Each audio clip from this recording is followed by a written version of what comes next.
Welcome to the Slop Farm. Enjoy the video. You start by confirming the exact path and permissions for the output file.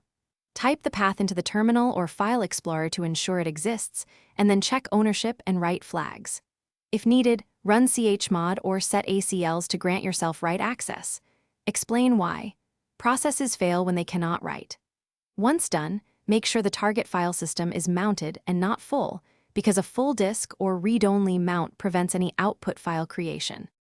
You now look for interfering processes or file locks that stop creation. Use LSOF, Fuser, or platform-specific tools to list handles and then close or restart the app holding the file. If a background service owns it, restart that service. If another user owns it, run the task as the correct user or request access. Explain why. Locks prevent simultaneous write.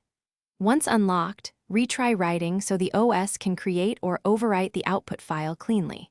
You finish by checking the tool or script settings. Many programs use temporary directories or envvars for output.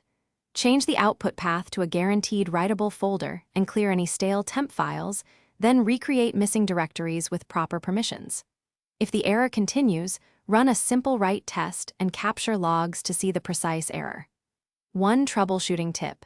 If you still see cannot open output file, try running the exact command with elevated writes, briefly, to isolate permission versus path problems.